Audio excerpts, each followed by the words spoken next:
네, 안녕하세요. 송광중학교 2학년 학생 여러분, 이영관 선생님입니다. 지난 시간에 올린 강의를 선생님이 이제 영상으로 편집을 해서 봤어요. 근데 영상을 보고 느낀 점은 일단 한글 파일의 글씨가 너무 작았고 여러분들이 좀 보기 힘들 수도 있을 것 같아요. 영상 화질이 그렇게 좋지 않아서. 그리고 또 하나는 이제 굉장히 부끄럽다. 혼자서 무슨 얘기를 한 건지 잘 모르겠는데 상대도 없이 학생들도 없이 그냥 혼자 주저리 얘기하다 보니까 굉장히 이야기가 정리가 안 돼 있더라고요. 그래도 조금이라도 여러분들 이번 학기 학습 내용에 대한 이해하는 데 도움이 좀 됐다면 다행이라고 생각을 합니다. 자, 지난 시간에는 우리가 학생 건강 체력 검사 팝스 그리고 청소년 제조와 관련된 내용들을 배웠어요. 복습을 좀 해보면 체력에는 체력은 크게 두 가지로 분류할 수 있어요. 그쵸? 첫 번째 하나는 건강 체력, 두 번째는 운동 체력. 건강 체력은 일상생활을 건강하게 살기 위해서 필요한 체력이고, 운동 체력은 운동을 잘하기 위해서 필요한 체력이라고 했어요. 그리고 이 운동 체력은 그냥 생기는 것이 아니라 건강 체력을 바탕으로 해서 그 상위 체력이라고 보면 되고, 그리고 건강 체력에는 근력 및 근지구력, 심폐지구력, 유연성, 신체 조성 등이 있고, 운동 체력에는 순발력, 민첩성, 협응성, 평행성, 뭐 이런 것들이 있다고 했죠. 그 다음에 뭘 배웠죠? 제 기억이 안 나네. 건강 체력 검사의 종류에 대해서 배웠네요. 그쵸? 건강 체력 검사는 총 5가지 필수 검사로 이루어져 있는데, 송강중학교에서는 왕복 오래 달리기, 그 다음에 윗몸 앞으로 굽히기, 악력 검사, 50m 달리기, 그 다음에 체질량 지수를 확인하기 위한 BMI, 인바디 검사를 한다고 했죠. 그 다음에 청소년 체조 동작을 복습하라고 했을 거고, 체육 이론을 소개했었습니다. 자, 오늘 강의 내용은 굉장히 간단해요. 지난 시간에는 좀 첫 시간이고 2시간이 블록으로 이루어져 있다 보니까 좀 내용이 많았는데, 이번 시간에 아주 간단하게 선생님이 설명을 하고 여러분들은 동영상을 보면서 집에서 스트레칭 운동을 할 겁니다. 자, 저번 시간에 보니까 글씨가 되게 작아서 좀 글자 화면에서 글 크기를 좀 키우겠습니다. 자, 이번 3차시 수업은 유연성 향상을 위한 스트레칭 운동이에요. 자, 유연성이란 관절 및 이를 에워싼 근육과 인대에 의하여 움직여지는 관절 운동의 가동성이다 라고 나와 있어요. 자, 다시 말해서 관절의 가동성, 관절의 가동 범위가 유연성이에요. 관절의 가동 범위가 크면 유연성이 좋은 거고, 관절의 가동 범위가 작으면 유연성이 낮은 거겠죠. 부족한 거겠죠.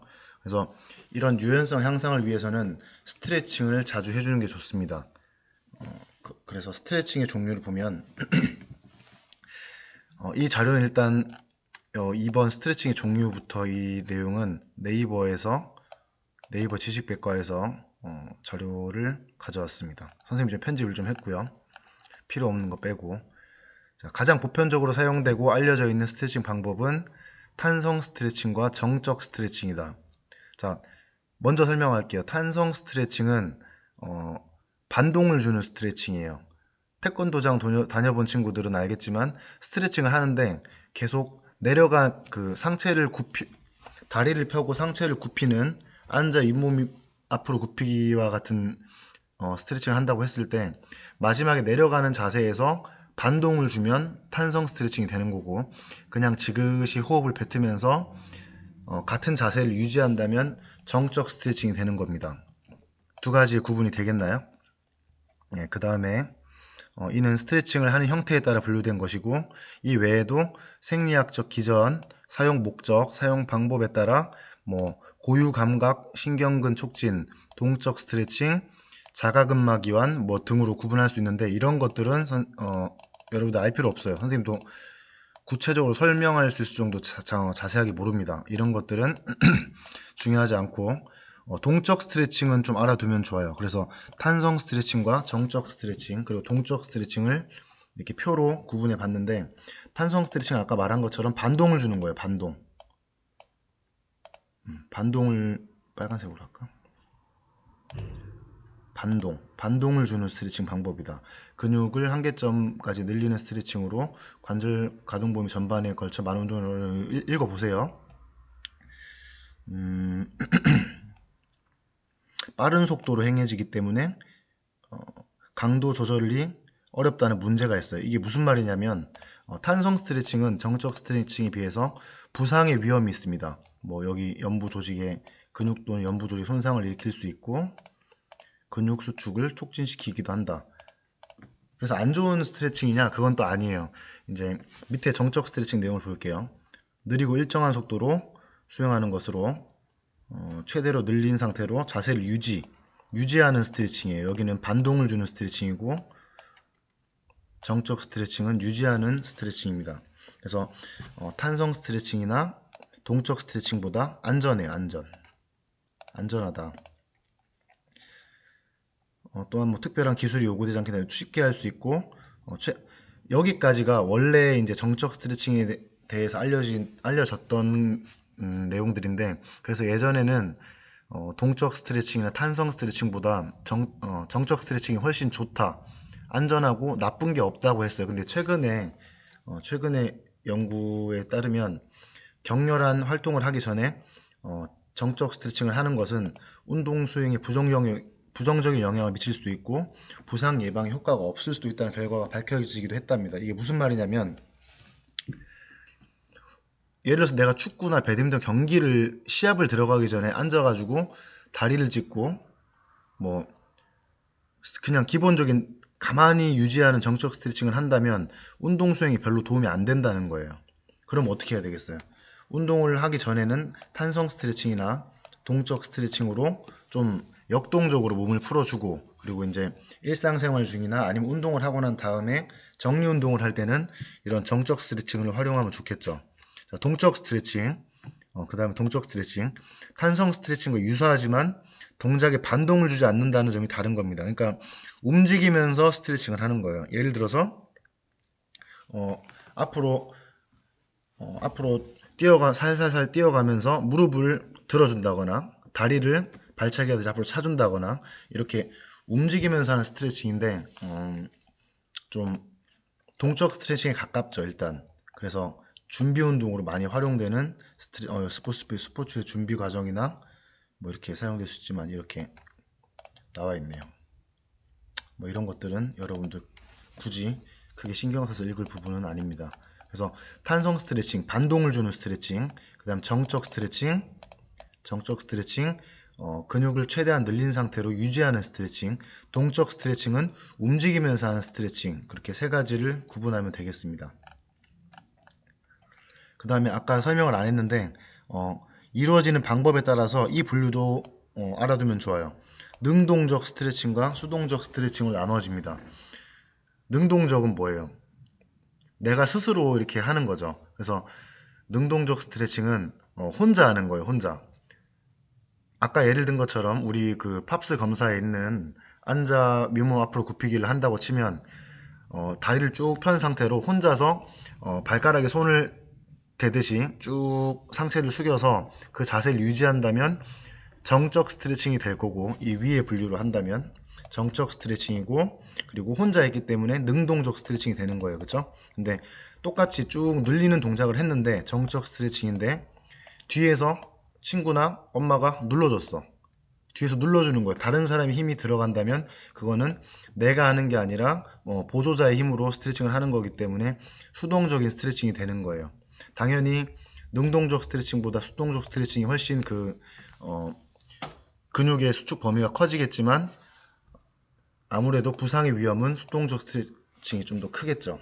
그래서 뭐 이런 부분도 있고 능동, 수동, 보완 스트레칭 뭐 이런 것도 있다고 합니다. 그래서 대략 스트레칭의 분류가 이런 식으로 된다는 거 여러분들 그냥 알면 되고, 유연성이라는 것은 관절의 가동 범위를 말한다. 유연성이 저번 시간에 얘기했었는데 유연성이 좋은 사람은 부상의 위험이 적다. 그리고 건강하다. 그래서 유연성은 건강 체력 요소에 포함이 됩니다. 그래서 유연성을 향상시키기 위해서는 그 스트레칭을 많이 해주는 게 좋은데 유튜브에 정말 많은 자료가 있습니다. 뭐 감스트가 나오네.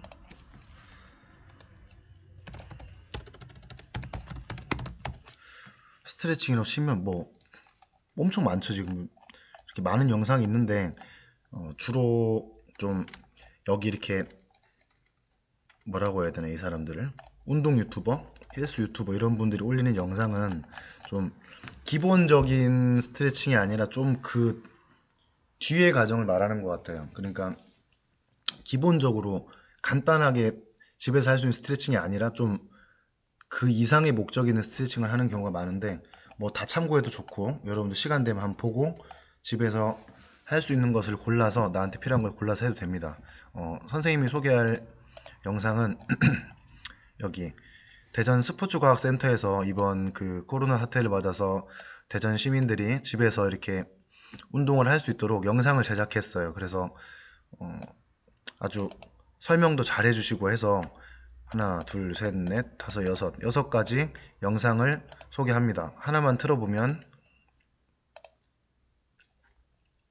영상은 여러분들이 또 그 링크를 올려줄 테니까 직접 클릭해서 들어가서 보세요. 안녕하세요, 여러분. 편집한 저는 영상에 대전 이 스포츠과학센터의 영상들을 연구원 넣지 김성은입니다. 스킵하는 건 상관없어요. 저는 여러분들과 함께 오늘부터 스트레칭 운동을 그렇죠. 같이 해볼 건데요. 하다 보면 말씀들 많이 하시죠. 자, 지금 스트레칭, 네. 목 스트레칭 이렇게 알려주고 천천히 한번 자세랑 왼쪽 실시 방법을 일곱씩 반대방 호흡 일곱, 방법까지 이렇게 알려주시네요. 여덟, 이런 영상도 있고 다섯,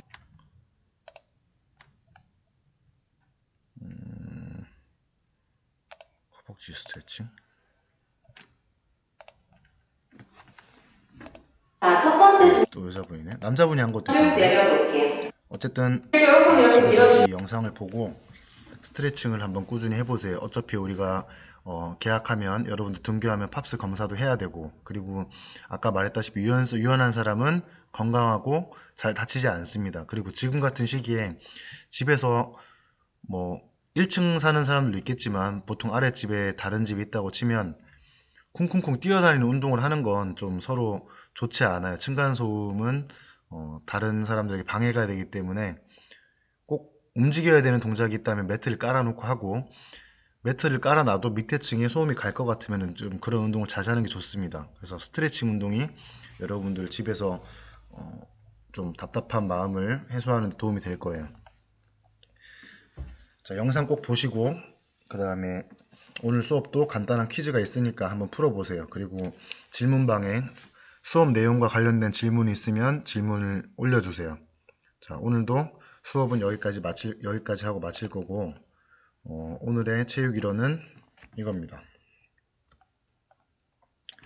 자, 미국 퍼시픽 루터란 대학교, 이름도 어렵네요.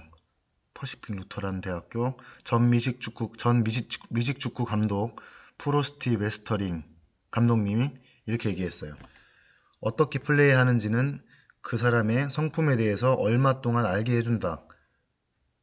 어떤 모습으로 지는지는 그 사람의 성품에 대해서 전부를 알도록 해준다. 무슨 말이에요, 이게 지금? 우리가 같이 운동을 해보면 그 사람의 성격을 정말 잘 알 수 있어요.